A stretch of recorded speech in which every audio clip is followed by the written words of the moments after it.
All right, welcome everyone. I'm just going to get started. We're running a little bit behind, and James stepped out for a minute. What they're going to do is they're going to stall the next session and the other one. So if you're interested in going to the next talk in the next room, they're actually going to stall that a little bit so that we can actually keep everyone synchronized and going to whichever talk you like. So, because I don't see James back yet, I'll introduce myself. All right, so hi everyone. I'm Regan Mandrick, and this is Max Burke, and we're here to talk about crowdsourcing player experience evaluation. We're here from the University of Saskatchewan. And last night when I was talking to you guys at the networking event, a lot of people are kind of like, "Oh, Saskatchewan, and where's Saskatchewan? I never heard of that." So if you don't know, here's your geography lesson. This is where Saskatchewan is. That's Saskatoon. This is the University of Saskatchewan. That's my office building window. But of course, being Saskatoon, Canada, it looks a little more like this today. Actually, there's literally a blizzard going on there today. So I'm happy to be in San Francisco. Okay. But we're not here to talk about this. We're here to talk about crowdsourcing player evaluation. So I'm not going to cover much in the way of kind of research, but I did want to give you at least the broadest of overviews about the kind of work that we do in games. So I started in games user research during my PhD at SFU a long time ago, funded in part by Electronic Arts, in which I developed methods for leveraging physiological sensing in games user research. This may seem old hat now, but back in 2001, there was really no one else doing this type of work, and that's how I got into games user research. And my work with physiological evaluation led me to start integrating sensors as input into game environments, both in terms of entertainment purposes and for neurofeedback training, which led into a whole program of research that I've been doing in the last couple of years on games for health. These are games to promote exercise, games to promote healthy eating, other types of mental wellness as well. And my focus on, I just introduced myself. So my focus on collaborative games is really about using games to connect people, foster relationships, and receive social support through play. We have a whole bunch of research that's really about games for science. This is games where we can gather data that we can then use to do science in other fields. This is, for example, embedding standard psych tasks or psych experiments in a game context so that we can try and leverage the advantages of games to do science. And the flip side of that is that we've spent a lot of time lately, and this is more important for you guys, I think, is studying the science of gamification. So trying to understand, trying to do the science of games. So what motivates people? How are different people drawn to different types of game experiences? What keeps them there, and what do they get out of play? And these are all research projects that are related to games. However, we've also been working with several industry partners on projects that are a lot closer to what you may all be familiar with in terms of classic games user research methods. For example, we worked with a small indie studio in Germany on their game Angus Hates Aliens, and the goal of this project was to develop an automated metric for finding choke points from player walkthrough data. We've collaborated with a lot of different industry partners, Alien Trap Games, Noodle Cake, EA. We're starting collaboration with Tencent now. And in addition, and this is really exciting, we've also recently received a lot of money from the Canadian government, $2.5 million, which I think is like in American dollars, that's maybe like, $500,000 right now with the exchange rate being what it is. But anyways, to start the first graduate training program in the area of games user research. So we're going to be training masters and PhD students to actually do games user research. And this program will have a required industrial internship component, so you'll be seeing a lot more industry collaboration in games user research from me and my team at the University of Saskatchewan, and also our partners, the University of Waterloo, and researchers there. And this type of training program is vital because we all know that games user research is super important. I don't have to convince you guys of this, right? Testing ideas early, evaluating if your designs have the intended effect, evaluating things before release. The problem that many studios, both indie and AAA studios, face is how to quickly and inexpensively integrate playtesting into games that are under development. Because we can also agree that games user research is expensive. Particularly for small indie studios who don't have the resources of AAA studios to have their own GOR teams and they might have to get a little creative in how they fund their playtesting cycles. So what we're going to talk about today is how we ended up crowdsourcing games user research and some of the best practices for that and what the limitations and opportunities are. Okay, so what are the current methods of games user research, and more importantly, what are their limitations? So first, you're probably all familiar with ethnomethodologies. These are very grounded approaches in which researchers can study players in their natural habitat. And we've done this type of work, for example, in World of Warcraft. And there are advantages and disadvantages to every methodological method. I don't need to give you guys a talk on that. But like for this one, let's go with the main advantage is working with a motivated group of players, motivated base of players who are already familiar with the environment. But for anyone who has done this type of work, you already know that the time investment is crazy enormous. So if we don't ask players to reflect on their actual play experiences, how can we find out about what they're doing in the game? Well, An opposite approach, but on the opposite side of the spectrum, is data mining and analytics, which takes the same approach of investigating questions in the context of actual play experience. But of course, again, we're limited to the data that we can draw from people's behaviors unless we also ask them to reflect on their behavior. So we've worked with game companies such as Eastside Games, who produce Pot Farm, which is basically a farming sim game, but with a marijuana theme. It's a Vancouver company. To deliver surveys to their, we worked with this company to deliver surveys to their user base in order to ground the analytics data that we were gathering in the context of subjective data that was gathered from surveys. Again, advantages, well, it's grounded in actual play behavior. You have a motivated group of participants who are already engaged with your game. Disadvantage, you have to work with finished products. This doesn't work very well for products that are under development, and it's harder to investigate multiple options, to investigate different design decisions, to look at prototypes, for example. So sometimes we're interested in controlling an experimental factor and to investigate it experimentally, and so we're better off conducting lab experiments or controlled experiments. And like all of you, I've done many experiments in the lab. This is where my background is and the context in which I've conducted most of my research in the past. The limitations of lab experiments are clear. So these common techniques, they provide great insights into player experience, but they also have lots of limitations. So first, the sample size. It's often small and not representative of the population of interest, which can affect design decisions. For example, we tend to gather from university students because that's who we have access to. Second, participants generally have to be physically present in the lab, which presents logistical challenges, of course. Scheduling participants, setting them up, working with them in the lab is very time-consuming. And most importantly, these methods often require significant financial resources that make them quite inaccessible for small teams of independent developers. So, what a perfect GUR world it would be if we could only take those motivated participants that we find when we use data analytics or ethnomethodological approaches, and we bring them into the lab to participate in our controlled experiments. And this is actually probably what a lot of you are able to do, those of you who are working in San Francisco or Montreal. But in Saskatoon, Saskatchewan, sometimes we don't find those participants and we're able to bring them into the lab. So what about taking the opposite approach? What if instead we took the lab experiment to the participants themselves?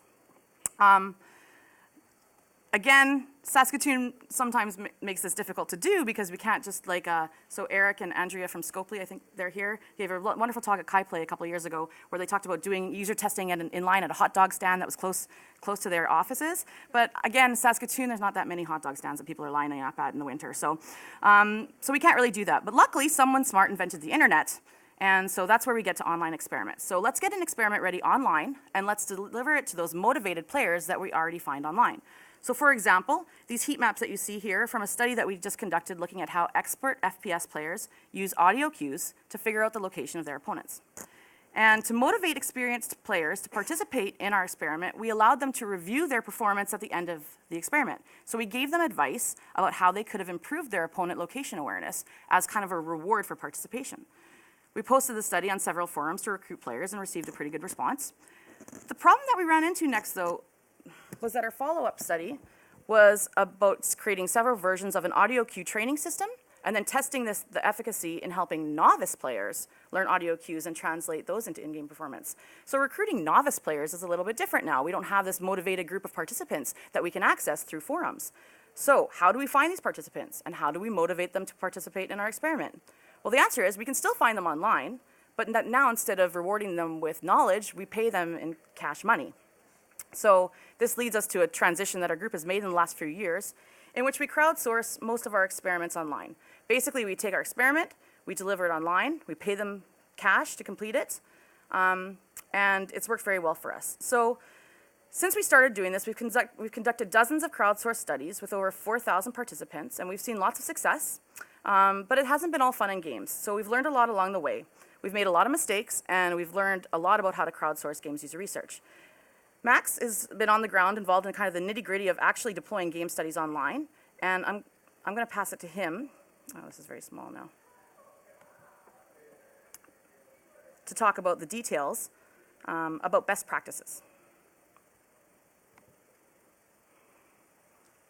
Okay, I'm gonna set up here, and yeah, I'm the guy who actually went through all the nitty-gritty here. So I'm gonna talk a little bit about what we actually learned from our mistakes. So And when we moved from to online recruitment, like the first thing we tried were forums, right? That's actually like how I met Nikki Crenshaw the first time.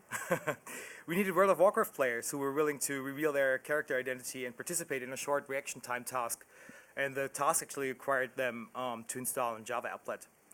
And as you can see up there, right, like there are a couple of things, like the recommendation, don't use Java right now, like they engaged with us, they were a bit scared, they freaked out, and at one point they were even suspicious. So we got an occasional number of participation, and most people were actually quite nice, but besides the negative feedback we got, it was a lot of work to keep on top of those forums. And once people started to raise suspicion, less people filled out our survey.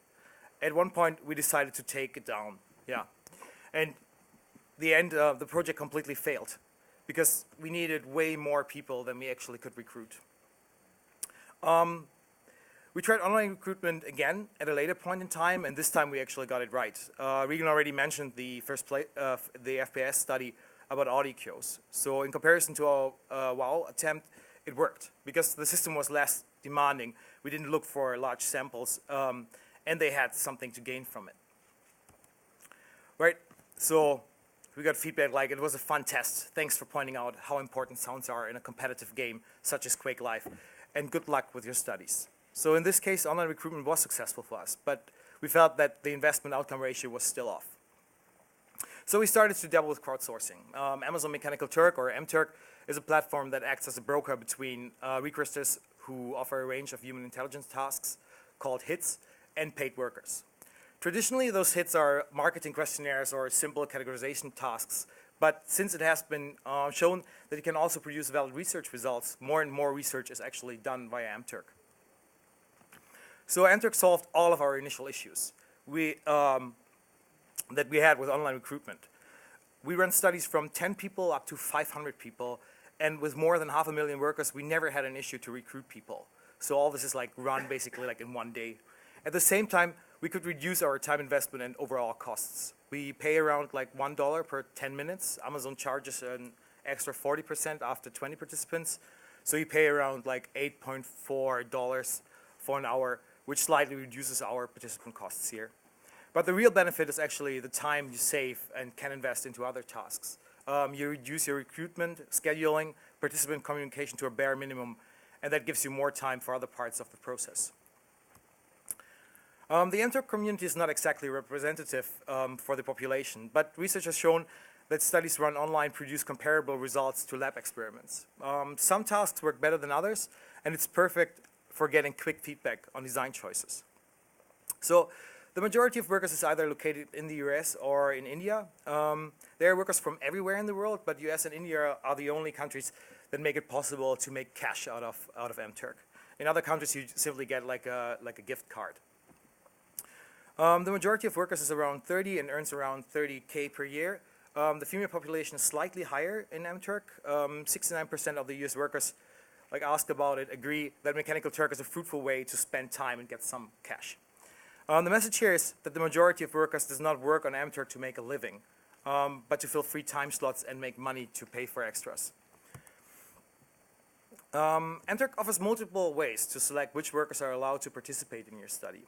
You can assure quality by only allowing workers with a certain number of hits and a certain approval rate to participate. You can also select the location or assign your own selection filters after a pre-screening of a part of the population.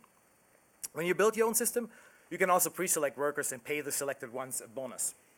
So the bottom line here is you can find exactly the population that you need. But you can also track people, right? To track workers, Amazon allows requesters to give qualifications. Let's say you want to test aiming ability, right? You develop a simple 3D shooting gallery and test how quickly and accurately players are. Players above a certain threshold get a qualification as expert aimers, and the one below a qualification as novice aimers. The next time you recruit, you can invite the group you are interested in. So we mainly use this to assure that we don't have people in our task that didn't our hits before, to avoid skewed results. Anyways, the advantage of group selection goes beyond simple selection. Monitoring your Turkers allows you to build a dedicated group of testers. You can build a pool of extraordinary workers you want to invite to every hit. or you can even offer them a short-term contract to work specifically on your product. So people are different, right? They have different reasons to work on Turk, and their performance is different. What you actually want is a pool of people who work your hit quickly and thoughtfully. Quickly, because you want them to be in range of the time frame that you set. You will likely test the hit yourself and make an estimate from there. It also allows, it's also in their own interest, right? Like less time on a spend means, on a hit spend means that they actually can do more hits. And thoughtfully, because you don't want low data quality. While you can control for that, rejects just cost time and on everyone's side. Your goal here should be to select a sample that does what you ask them for. Amazon solved this by allowing you to select Turkers who have worked a number of hits and got a certain percentage accepted. We, for example, work only with people who worked 5,000 hits and got more than 90% accepted. And that's actually like on the lower end of the spectrum. So we are okay with like rejecting a couple of them. Turk also has a concept of masters, so people who have shown consistent high accuracy. You can set up your task for masters only. Just be aware that they are more selective when it comes to requesters and the task they choose. And here, it's actually important to grease the wheels a little bit. So be aware that Turkers communicate, and there are multiple resources to find evaluation of requesters, right? So the most famous one is Turk Opticon. Being in good standing with the community has several advantages here for you. So top workers are actually like the master workers, respond to your task. If you have questions or need support, you can actually engage with the community and ask them to help you solve it. Getting a little bit in what Turkers actually like. It's like what they like to know what they get into. They need to be briefed in very plain language. Be clear about what you want them to do, how long it will take, and what you pay. So for example, here this quote says 20 minutes for $3, and that includes me having to copy the link and go to another browser. It tells you beforehand that Chrome has issues with the study. So we clearly communicate you can't use Chrome here. The worst thing you can do is to reject someone's work without being very clear why you do it. And if something gets screwed up on your end, just correct it. Communicate with your workers and be responsible. This part is actually quite simple. You have people working for you, treat them well, and assure their time gets valued. And generosity goes a long way here. But you don't actually get that many good reviews for doing good. And of course, they like to be well paid and do interesting tasks. But you get good reviews for dealing with your mess when you screwed up. Like that's how you actually get really good feedback from them. So one of our biggest screw ups was a hit released to around like 200 workers, yeah, and approximately we invested $1,000. Unfortunately, the server couldn't handle the traffic, so the Unity file was quite big, which resulted in long download times and a lot of people in the system at once. And at one point, the server memory was just full, and the system started to shovel pages to the hard disk, and yeah, that made our task completely inaccessible. The problem, people invested time in this hit, they effectively just couldn't do it. So instead of moving away from it, we clearly communicated what happened, set up a hit to compensate everyone, and moved on. The lesson learned here is when you screw up, you communicate what happened and assure you compensate accordingly. And it turns into positive feedback from the community and might, at the end, turn into an advantage for you. So this one here, for example, is the survey website crashed after I had only just gotten past the first screen. But the requester sent a message to submit. Anyways, with my ID as a confirmation code, I was paid anyways. Or this one here is like they apparently had some internal confusion on payment of a hit. They reached out to everyone via email and set up a special hit to make sure everyone was compensated.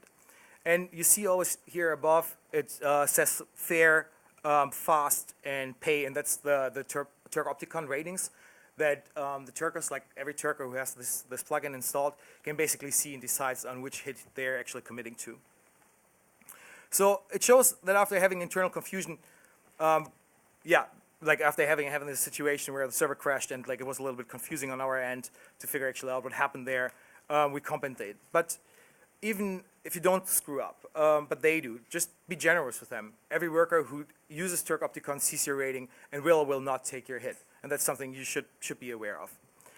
But this does not mean you simply just pay people. They are there to work, and that's what they want to do, right? So this is another quote here. They provided me with a compensatory hit tonight. It's been over a week or two, but really they didn't have to do anything. It was my problem, so I'm very happy. Like in this case, like that was part of like this whole incident there, and we decided to compensate anyways. But the Turk got the sense that it was actually like on his end or her end, and then yeah, we just moved on from there, and we got like pretty good ratings from there too. But if they make a small mistake or like not submitting a code or something like that, just be responsive and help them out. So just remember, a positive standing will help you to attract good workers, and it helps in case you need to get in touch with the community.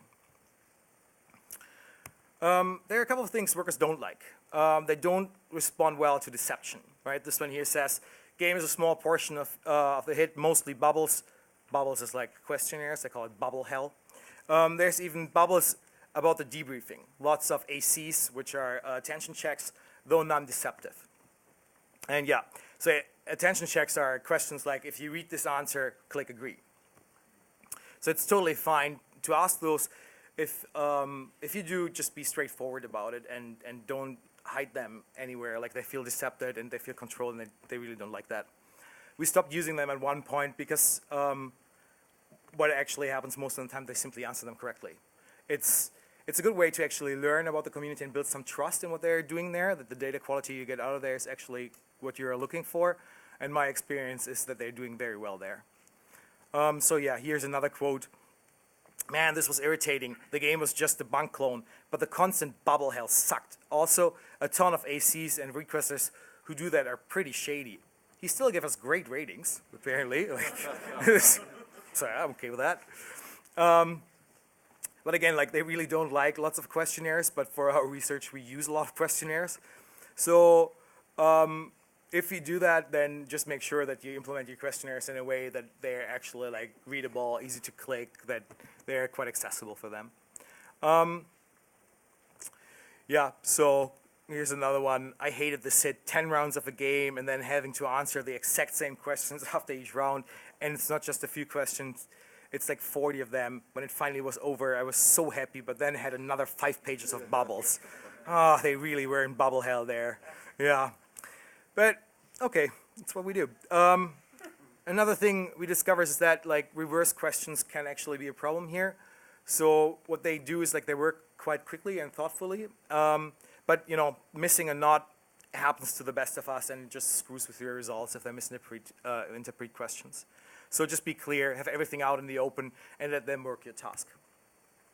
And you're actually like on the good side of things here. Like workers really like games, and they enjoy having a change once in a while. Like between categorizing pictures and actually like playing a game or playing like a little prototype, they like that. They deeply enjoy it. So building a good, healthy Turk Opticon score and having interesting hits made it actually easy for us to fill even large requests pretty quickly.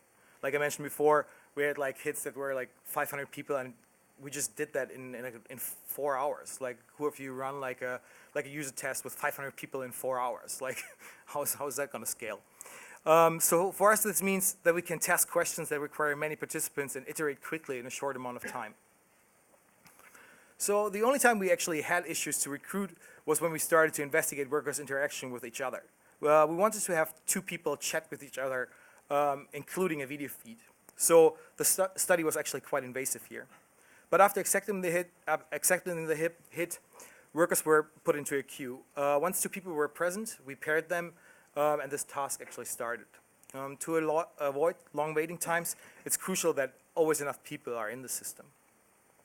So the first time we tested this, we didn't get out a lot of this hit, but after we increased the number of participants and the payment from $5 up to $10 for 30 minutes, we got our hit like filled in a couple of hours. And I'm just gonna show you a quote like for this one here. I'm gonna read it out too, but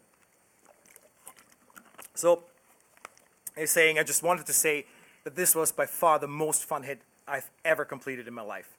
I was really frustrated, but once I got to the chat, my voice almost immediately melted away. It was so much fun chatting with another Turker. We can't show those videos here, but it's an incredible situation when you see like 2 people who never had like a chance like from a community to connect like on video with each other. Pretty cool. So while having good standing is great, you also want to have control over the data you collect and be confident about the data quality. And ways to ensure data quality that we use are attention checks, the response time they actually take to fill out the questionnaires, variability, and outlier analysis. So I already mentioned attention checks, and for response times, we look at the distribution and like the people who are too far on the like they're too quick, we basically sort them out.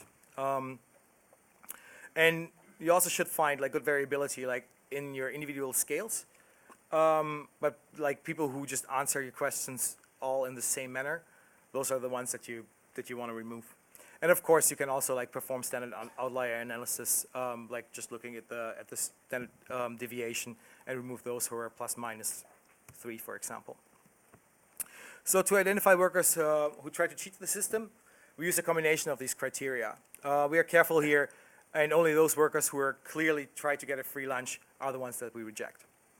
When we reject people, we reject people who are too fast in more than half of the questionnaires and produce zero variability in more than 2 questionnaires.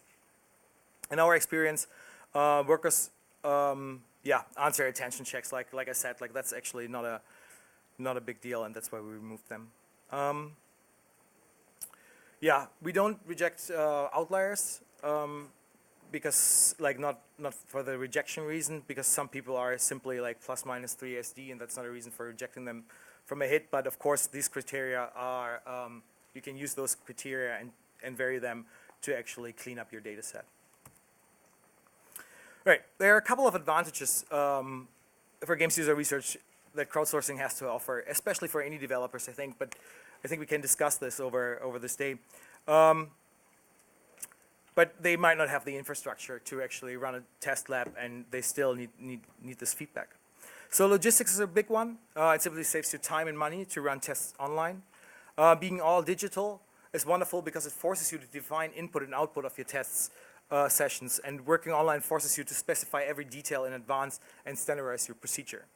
And if you do that already in your lab, even better, you can just translate it into an online environment. So this also makes it easy to build a pipeline that allows you to iterate quickly. In a lab, this would be done in multiple sessions, but online, you can run almost infinite studies in a really short amount of time. There's also an advantage in the sample that you can draw in terms of diversity.